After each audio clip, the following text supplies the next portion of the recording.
Hola amigos, bienvenidos a un nuevo audioprograma de la palabra revelada. Hoy vamos a empezar una serie de videos, de audioprogramas, en donde voy a hablar más específicamente de un tema que nos tiene que interesar a todos, ¿no? Tanto a los que creen como a los que no creen en Cristo. El tema que nos va a tener hoy es, voy a hablar acerca de los acontecimientos finales, muchos de los cuales ya hoy están sucediendo, que van a rodear a la segunda venida de Cristo. ¿Y por qué digo que todo esto tiene que interesarle tanto a los creyentes como a los no creyentes? Porque la segunda venida de Cristo va a involucrar a todos. Lamentablemente hay mucha gente que cree, particularmente en el sector de la gente que no cree, que cree que el solo hecho de no creer en algo o en alguien ya lo exonera de caer bajo las consecuencias de eso que no cree. Y lamentablemente esa forma de pensar está equivocada. Los sucesos actuales en el clima político, económico, religioso y social son acontecimientos que a la luz de la profecía bíblica son importantes, que además de culminar miles de años de expectación y de profecía, nos llevan paulatinamente a los tiempos del fin. Hoy ya estamos en los tiempos del fin, ¿no? Nuestra generación es una generación muy especial y privilegiada, pues seremos testigos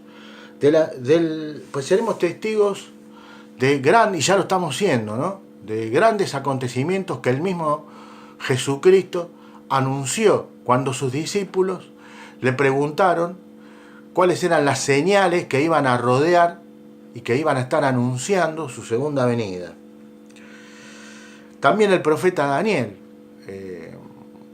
El libro de Daniel es como una especie de libro de Apocalipsis, muchísimos siglos antes que el libro de Apocalipsis, con la diferencia de que el profeta Daniel, si bien da profecía para lo que va a rodear a la segunda venida del Mesías, Jesús, también el profeta Daniel habla puntualmente sobre hechos que tienen que acontecer en el pueblo de Israel. ¿No es cierto? El profeta Daniel, hablando de estos acontecimientos, ¿no? Habla de que todos estos sucesos, muchos de los cuales hoy nosotros ya estamos siendo testigos de su cumplimiento, ya después voy a pasar, a medida que vaya pasando este estudio, esto es un estudio, no va a ser un video más para todos aquellos que tengan la oportunidad de verlo. Es un estudio minucioso, puntilloso, acerca de los libros de Daniel y Apocalipsis. Y de todo lo que va en base a esos dos libros, vamos a desmenuzar lo mejor que podamos los detalles, que ahí es donde se hace la diferencia con otros grandes supuestos profetas no cristianos, que también dejaron profecía con respecto al futuro de la humanidad, ¿no? Y del planeta Tierra. Los detalles, ahí se hacen las diferencias. Y eso es lo que vamos a desmenuzar y vamos a ir viendo. Para nosotros, estas profecías abiertas están para entender el cumplimiento profético. En Daniel 12, el ángel le dice a Daniel está viendo está teniendo visiones acerca de nuestros tiempos modernos, hace ya casi más de 2500 años atrás, y él ve mucha tecnología como la que tenemos hoy, que para su tiempo era totalmente incomprensible lo que estaba viendo. Y el ángel le dice, no entiende, Daniel no entiende, dice que a él lo dejan expectante y bastante cargado todo lo que estaba viendo, porque muchas de las cosas que él veía no las entendía. Y el ángel le dice, anda Daniel, dice, porque estas cosas están selladas para que se cumplan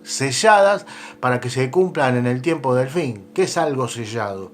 Algo que está guardado para un tiempo específico, ni antes ni después.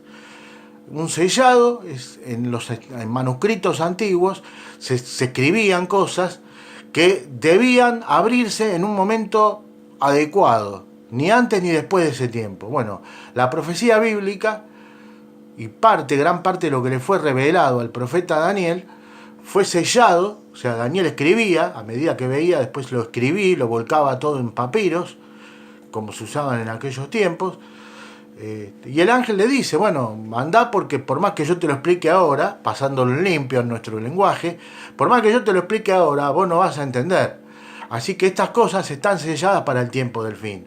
Selladas para que las entiendan las personas que van a estar viviendo y existiendo en aquel tiempo. O sea, una persona que entienda de computación y de informática va a entender acerca, por ejemplo, de la marca de la bestia que va a ser implantada en la mano derecha o en la frente de las personas. ¿Por qué lo va a entender? Porque esa persona, el contexto cultural de esa persona, va a estar desarrollándose lo que hoy vemos como es la economía electrónica, los chips.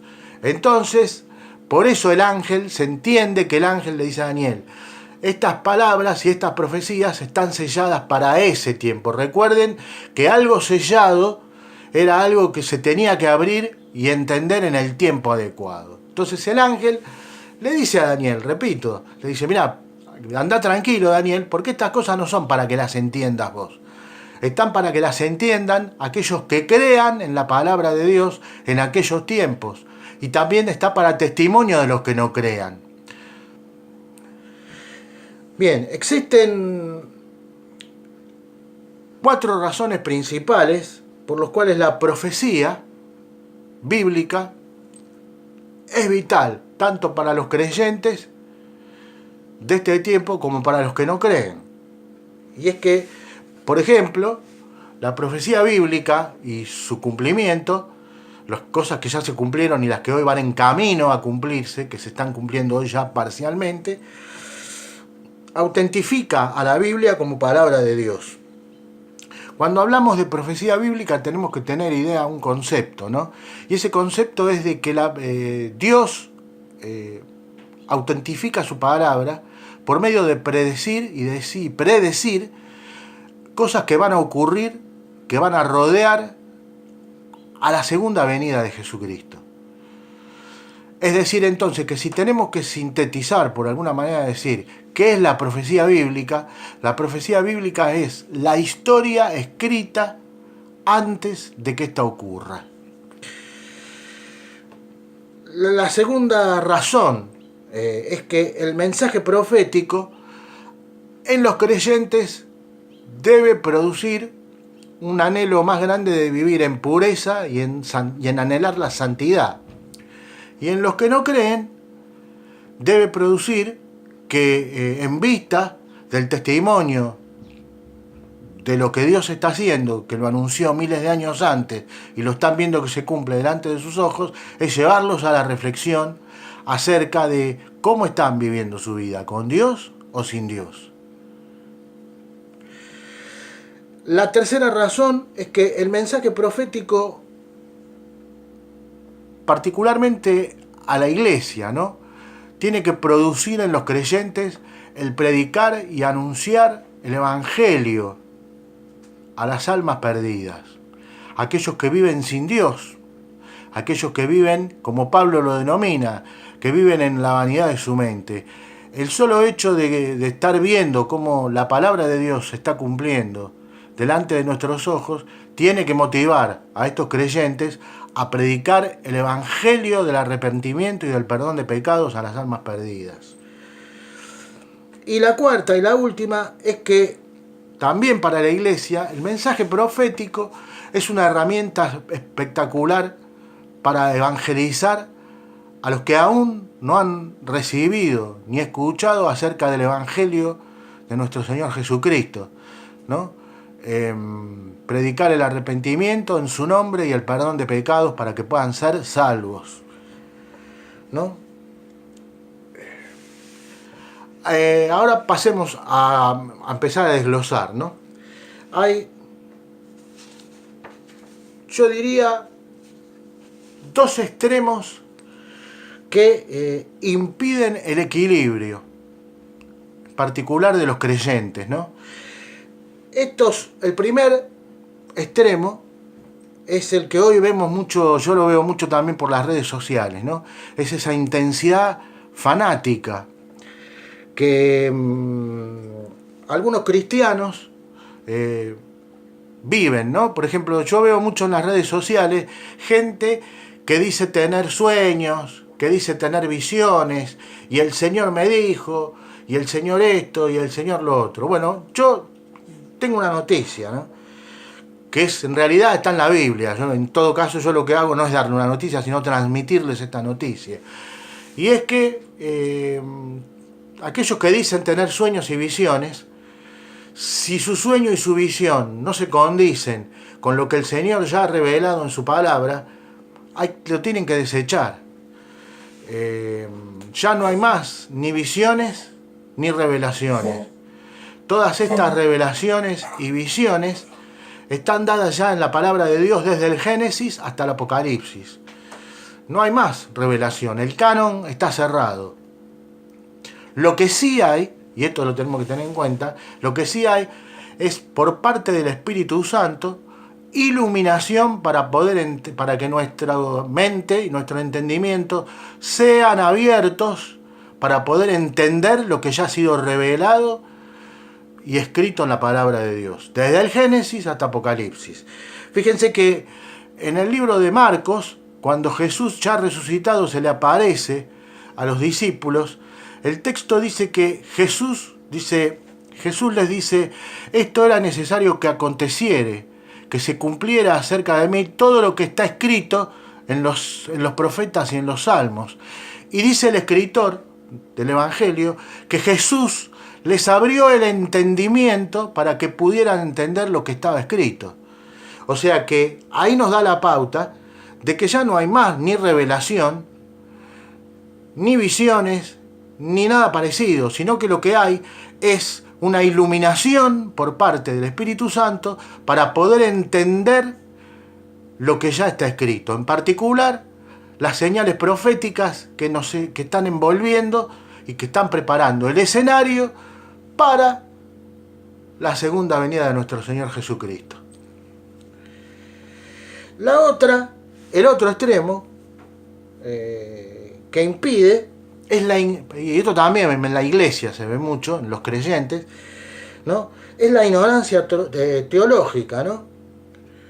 En el caso anterior, que era la intensidad fanática, este es el anterior problema, y es el estar excesivamente preocupado, ¿no es cierto? Que era el excesivamente preocupación por el cumplimiento profético. En esta es el otro extremo, ¿no? Que es estar indiferente y en la ignorancia doctrinal y teológica, ¿no es cierto? Hoy ese es uno de los grandes males, y es una de las profecías del tiempo final, ¿no? Que el apóstol Pablo también hace 2000 años predijo que iba a haber una gran apostasía de la iglesia, ¿no? Y esta apostasía, en gran parte, se da por la ignorancia teológica y doctrinal que existe hoy en la iglesia, ¿no es cierto?